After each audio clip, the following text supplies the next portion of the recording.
Hello everyone, I'm Chestic44, also known as Fly, and welcome to this Let's Play of Citizen Sleeper 2. Last episode, okay, I can't leave. Last episode, we made it to this location, which I already can't remember the name of specifically. But we're looking for Seraphine's sister. We basically have two options. Either help the corporations or help the people. I'm going to try and help the people, which isn't what Seraphine is doing. And the way to do that is by doing some searching in the wellspring. So let's see what we can do. Searching for Luz here is the best way to do it, it seems. Apparently the locked-in contractors are working deeper in the shaft. You need to explore. Which I can do. And this will almost guarantee we'll be getting it. There we go. You are heading down to the deepest part of the shaft with a tip-off that Luz is there. The shaft descends towards a sump in the depths of the pit. Here, the air is freezing cold to prevent the ice from melting into globules of floating water. If your breath carried water, you would be able to see it in the air, but the absence of steam in each exhalation only serves to remind you of your own strangeness. Not that anyone else notices. The workers' heads are low, their eyes fixed on their work, shuttling chunks of ice and tools up and down the shaft. At the end of the nearby tunnels, you see the bright sparks of ice cutting in progress. Slabs hanging in the air in that strange way they do in Zero-G. Some loose memories of the time before Darkseid, before Lane, before freedom come to your mind. The familiarity of the cold, the sparks, the endless toil. It chills you more than the packed ice on either side of you ever could. You reach the bottom of the shaft, a metal grill marking the terminus. It squeals as you push open the barred door set into it, and safety lights flicker on, lighting up glittering ice particles all around in their hard beams. It is as if all the stars are held here, in this cavern. As your eyes adjust, a massive space comes into focus. It seems to have no up or down, just countless dark shafts and terraced pits cut into its side. All around, silhouetted by their work lights, contractors cut and haul and gather. This is where those locked-in workers are being held, caught in a contract clause that permits an endless shift. The atmosphere is grim. At the center of the cavern floats a construction of welded-together habitation units. A heavy twist of cables stretches from this improvised structure past you and up the shaft behind, tethering it to a central power source. On each of the 6 sides of the strange apartment block, a set of struts project outward, bracing the construction against the cavern walls. The block itself is wrapped in insulation, clad in protective plates. It glows with small apertures and lights. You approach the nearest entrance. Everything is bitten by rust, by decay. If the bars on the entrance weren't a clear enough indicator, it is obvious now that this place is a prison. The door scissors open, letting out a blast of warm air. You quickly duck inside, and it seals rapidly behind you. The cramped interior passage glows warmly, but its ragged condition keeps it from feeling cozy. You follow the corridor, ducking beneath hanging wires and loose insulation. This is where you were told you will find Luz, or whatever her real name is. You come out into a communal mess, counters and food preparation units fitted into the walls, cushions, stools, and couches scattered around. A couple of contractors are stretched out in the space, one of them snoring loudly in the corner, another sipping from a food packet on a stool. Suddenly, a door on the far side opens out to the cavern, letting in a flurry of ice shards that quickly become scattered orbs of water. You watch the figure as they glide into the warm light of the interior, with their dark hair and bright eyes, and you know this is who you are looking for. You meet eyes with hers, and something sparks in that dull and glowing room. It's as if she recognizes you. Sleeper? She looks in a haze, her hair stuck to her forehead with sweat, her eyes still adjusting to the interior. Luz? She nods slowly. You see her scan you, taking in your clothes, the way you hold yourself, your face. For a moment you feel exposed, aware of your damaged vinyl skin, your industrial markings, your doll-like features. You feel the familiar sense of being objectified, but also something warmer below it, a recognition of what you are. She blinks, exhales, and shakes her head, realizing she is mistaken. Give me a sec, alright? I just finished cutting 100 cubic meters of ice. She pulls back her hood. Haven't seen you down here before. They just contract you or something? The tension drops, but you get the feeling she isn't quite looking at you. She crosses to a food unit and pulls out a package, slotting it into a warmer. She thumbs it on. First sleeper I've seen in a long while. She doesn't take her eyes off the slowly warming food. You'll do okay down here. I know you folks are tough and stick with a job. That's good. The rest I can show you once I've eaten. Is this who I think it is? I'm blanking on her name, but the woman who worked at the bar in the first game? I'm not here to work. I know the feeling, but if you are on contract, they've got you. She pauses, her eyes not leaving the warmer. You'll get used to it. It's a little difficult at first, but you will. You're not listening.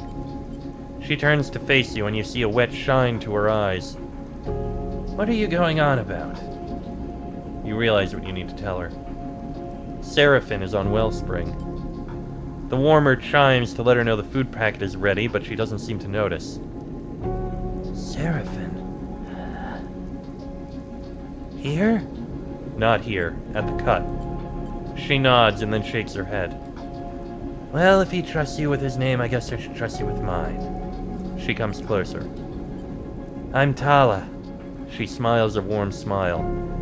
Now where is my idiot brother? I was right, it is Tala.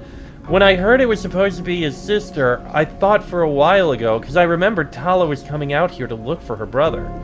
I was thrown off a bit because Seraphin implied that he and his sister had been here for a while and then got separated somehow. And Tala had actually gone over to the Eye before she came out here in search of her brother. But I guess maybe I misunderstood things. So it is Tala. I'll take you to him. Sorry, this is not what I was expecting on my lunch break. Tala suddenly seems to take on some energy. She glances toward the corridor behind you and the door at its end. I sure hope you have a plan, Sleeper, because they do not want us locked-in contractors getting out. She moves towards the corridor. There's security in the shaft, and then again at the pit head.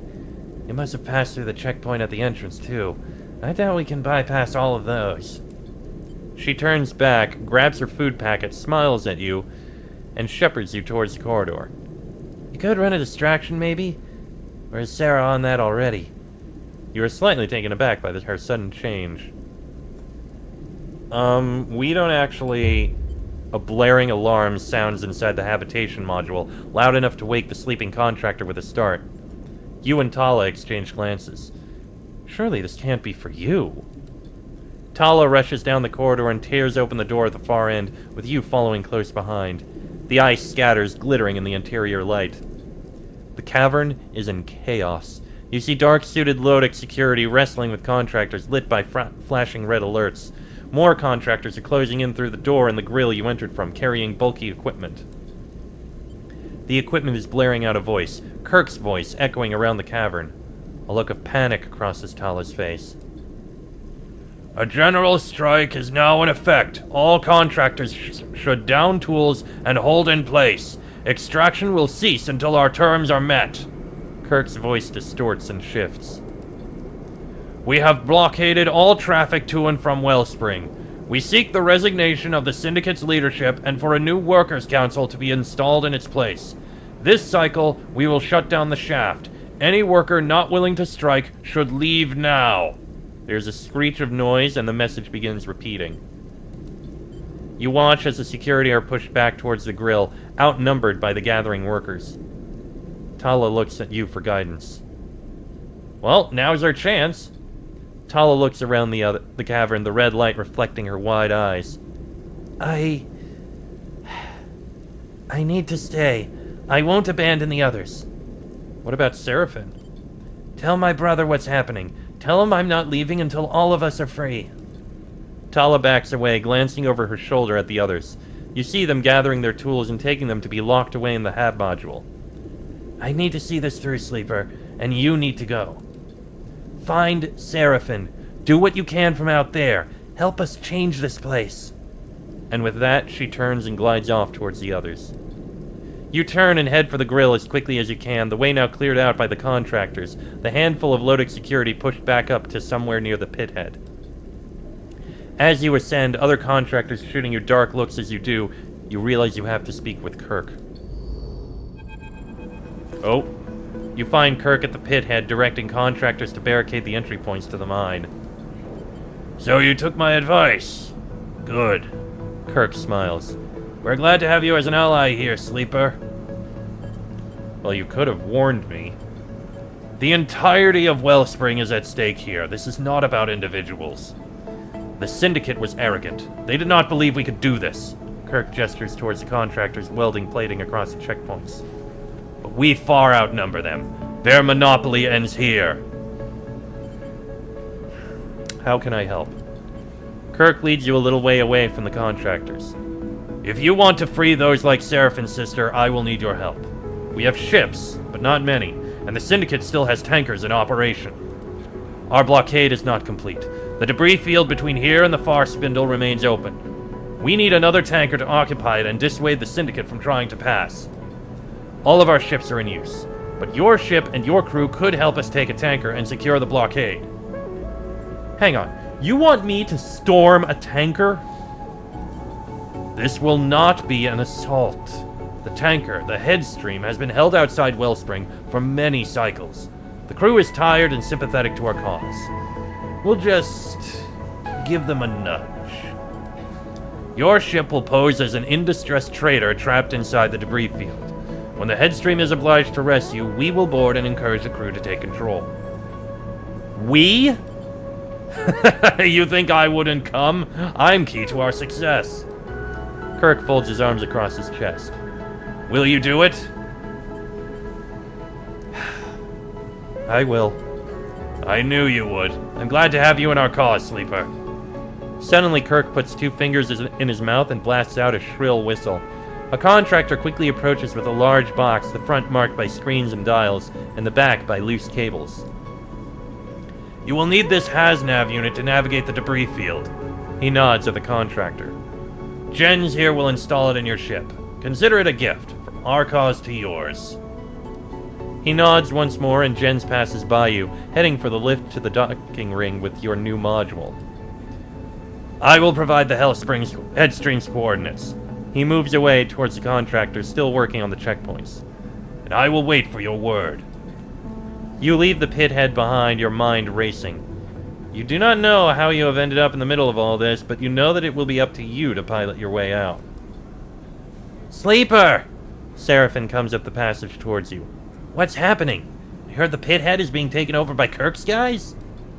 This, you realize, will take a lot of explaining. New local crew available and new contract on map. Well, first thing I need to do, I need to get a meal, which I can do. I don't think I can really do anything with the 2 and the 1. That would be a very bad thing to try.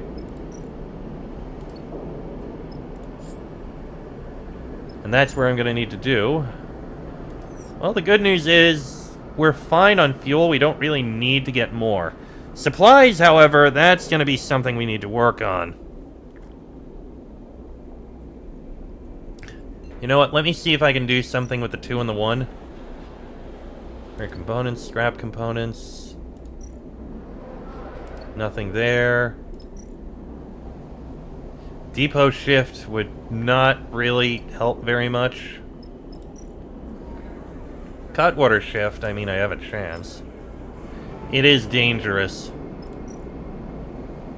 You know what? Throw a 1 in there. All that did was make me lose energy. There, I got 8 cryo. Sure, why not? Okay, well, we may as well try and do this. To the headstream. We have to take him.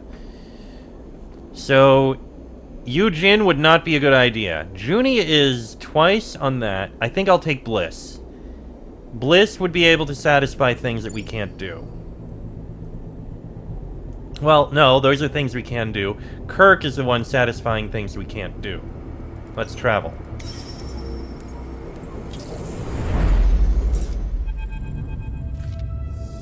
The headstream looms large. Oh god, those rolls. The headstream looms large in the cockpit windows as it comes to a stop. I can't believe you talked me into this. This is not a good plan.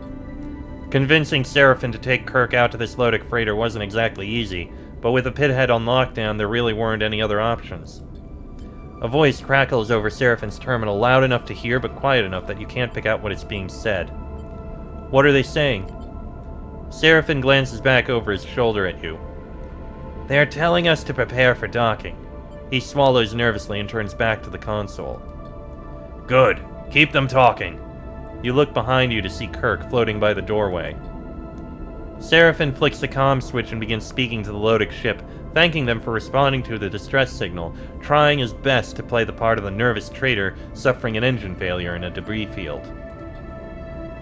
Kirk jerks his head for you to follow him into the corridor, and you unclip from your seat and float out behind him. If it's okay with you, I'm going to play the captain on this one. His flat stare suggests he isn't asking for permission. Is this going to work? Hold on. Oh, okay. If we keep calm and take it slow, there's nothing to worry about. Also, hey, bae. Let me tell you how this is going to go. He starts moving down towards the airlock, and you follow as he talks. The headstream has been holding here cycle after cycle, while Wellspring tried to quash our little rebellion. He smiles at the idea. Now the blockade is in effect, well, they'll know they have to hold out for longer still, while the messages from Lodic operations get less and less frequent. He stops by the locker, swapping his Lodic uniform for an old flight jacket. This is a ship full of tired, unhappy, underpaid, and underfed workers. You both arrive at the airlock. We just have to nudge that anger in the right direction. There is a hiss as the airlock cycles. Lodic are coming aboard. Kirk catches your eye and gives you a wink. The airlock doors scissor open, revealing a drained-looking Lodic captain flanked by security officers. Lambert, captain of the Headstream. He presents himself immediately, but with little enthusiasm. We have been in communication with your pilot and are docking as requested to provide support. He looks between you and Kirk, his eyes lingering on you a little too long, no doubt taking in the strange vinyl skin, dark glowing eyes, and doll-like face of your frame. He directs his attention to Kirk. How fares your crew? Wow, he didn't even question it, he just automatically assumed Kirk was the captain. Thank you, Captain. You notice the immediate change in Kirk, his deflated posture and softer speech. We are surviving as best we can, but now that you have come to our rescue, we are very grateful indeed. Lambert limply shakes Kirk's hand. Not to worry, the Lodic Syndicate takes its stewardship of Wellspring and the surrounding environs seriously. It is our duty to offer aid to traders and travelers alike. I'm afraid we don't have much to offer by way of supplies. Our stores have been depleted by our long posting here. But your crew is free to enter our ship and make use of its facilities while you make your repairs. Kirk continues playing the submissive captain, nodding enthusiastically and uttering a stream of thank yous. You feel like he's pushing it a little, though Lambert only seems to be paying the minimum of attention to him. Suddenly, he turns a sharp eye to you. Your pilot didn't mention you had a sleeper aboard. Stay silent. Apologies. They are such a good worker, and quiet, too. We sometimes forget they are even there. Perhaps if your ship is in need of maintenance, you can borrow them for a few cycles? Lambert eyes you more brazenly now, taking Kirk's lead as his permission to indulge his curiosity. Yes. His eyes trace a tear in the thick skin of your forearm. Perhaps it could be of use to us. I will send them to speak with your crew. I am sure they can direct the sleeper to appropriate tasks. Oh, they'd love that. They're a work-shy bunch, this lot. I'm sure they'd be eager for a slave. The word sets you on edge. We'll stay silent for now. We are happy to serve. After all, we owe you our safety. Very good. Lambert seems suddenly bored or tired, or perhaps both. Tell your crew they are free to cross the docking tunnel then. But remind them that no funny business will be tolerated. He smiles a sharp smile. I have matters to attend to. See you later, Captain.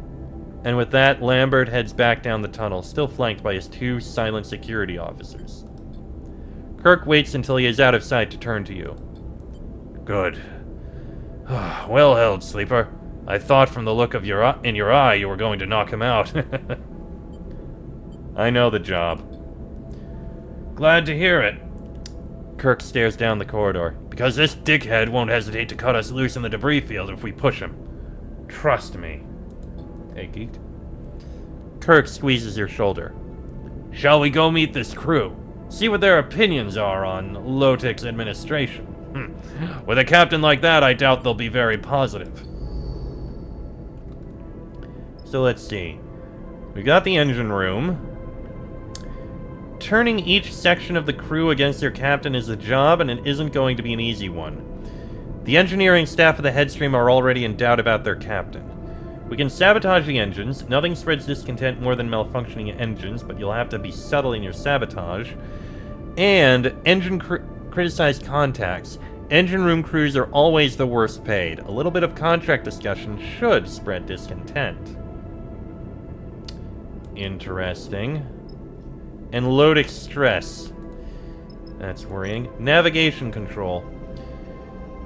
The navigators are supportive of Lambert, but less so of Lotic overall.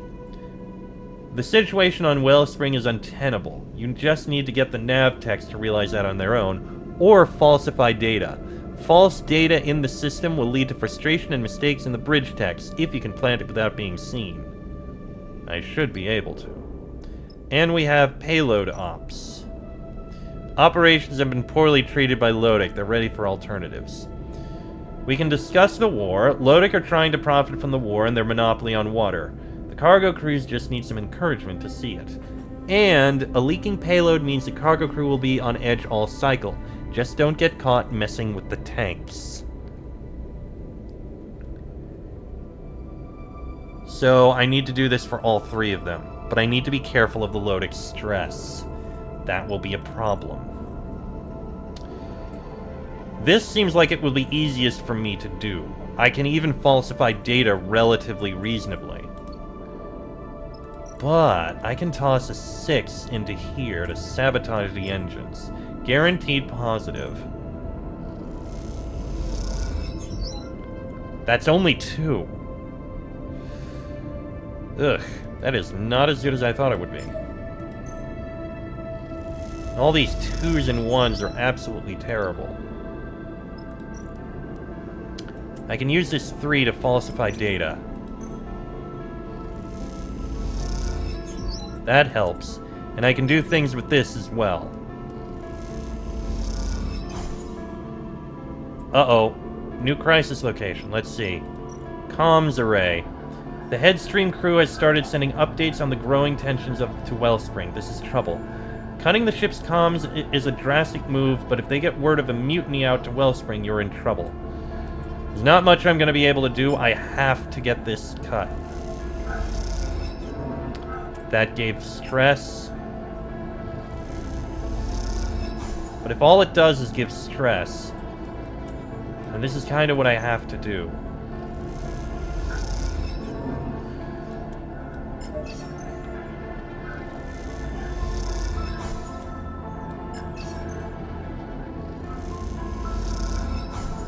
Okay, that helped a bit. Gonna need to rest a day now.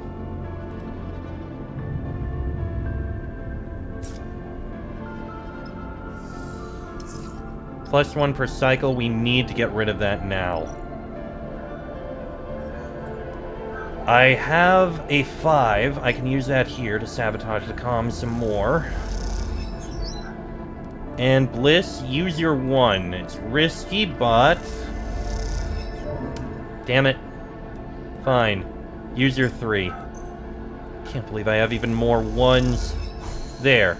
The comms go dead. You hope you don't need them later. Okay. Not much I can do there, but I can boost things here a bit. Falsify data some more. So that's halfway done. I can get some 3s with this. This could work out.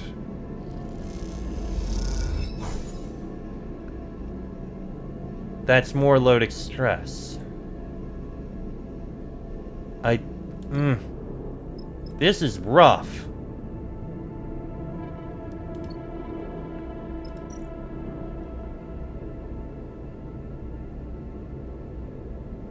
There's not much I can do about the security lockdown.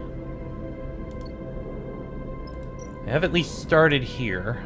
Criticize the contracts. That helps out.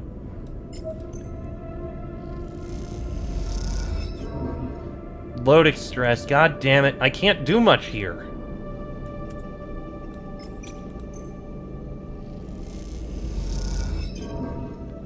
New crisis location active. Son of a bitch. Distress beacon. The captain has triggered the ship's distress beacon in desperation. The longer it is on, the more likely Lodic is to send support. Son of a bitch! This is going horribly.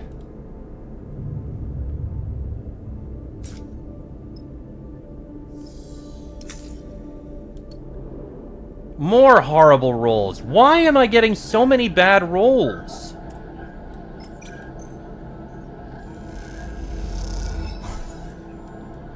Ugh.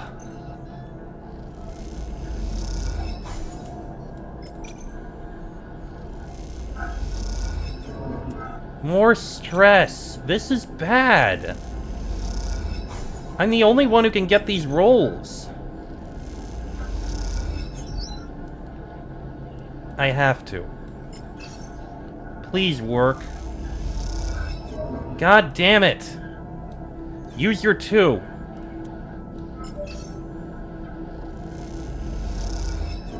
Son of a bitch! An entire cycle spent trying to fix this. Oh my god, you've got to be fucking kidding me. Okay, that's settled a bit. But an entire cycle spent on just that. This is going horribly. And a die is broken. Son of a bitch. If I can at least get navigation control under control, that's the best thing I can do. But I have to try that in the next episode because this one's gone on long enough. Next episode, I'm going to have to try to do this, but these rolls have been absolutely horrible. That'll be in the next episode. Till then, I am Chester44, also known as Fly. This has been a Let's Play of Citizen Sleeper 2, and I shall see you all next time.